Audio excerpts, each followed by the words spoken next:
G'day, Ben from Melbourne here.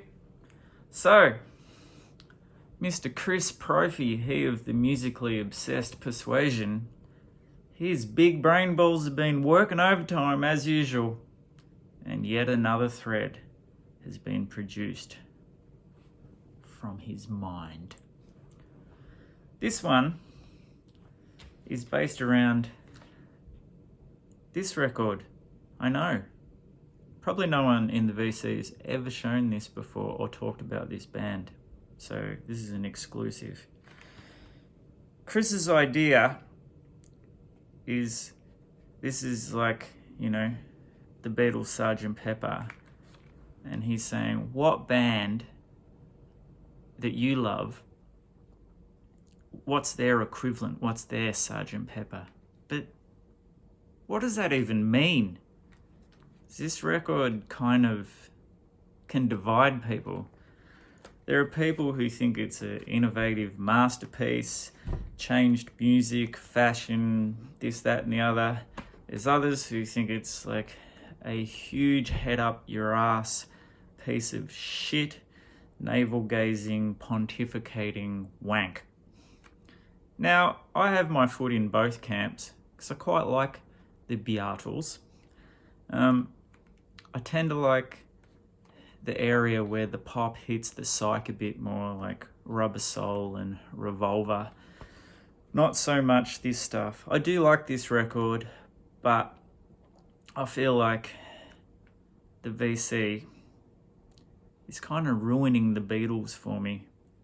I mean, how much more do we have to see the same records? How many more things can you talk about?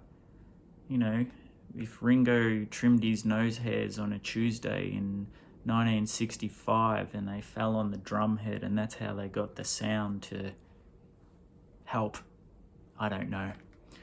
Someone will probably actually say, well, it was actually 1964 that he did that and it was a different album. Whatever. I think Help was 64 anyway, but you know me, I'm not about details. So I don't know what to do.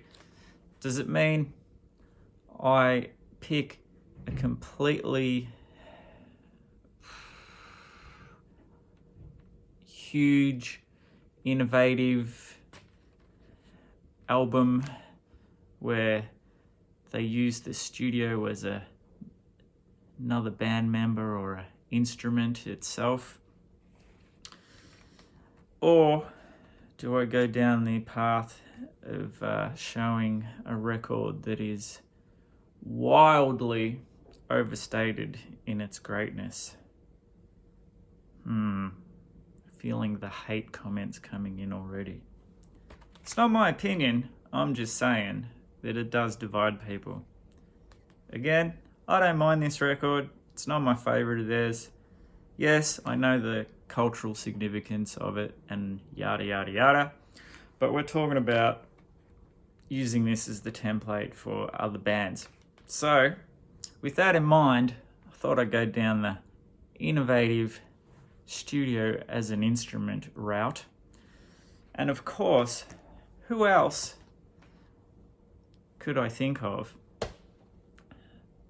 and could compare to the Beatles' Sgt. Pepper than Eddy Current Suppression Ring, of course, and their second record, Primary Colours. Yes, Mikey Young.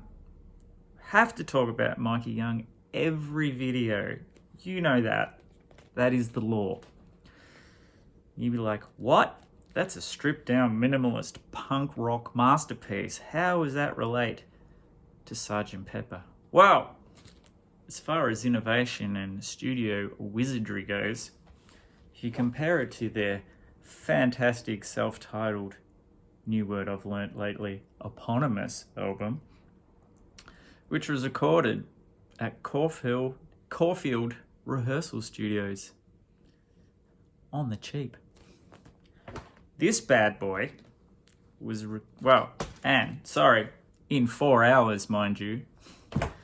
This bad boy was recorded inside a real studio called Sing Sing on an 8-track machine. Whoa, the layers. I think it still only took them a couple of days.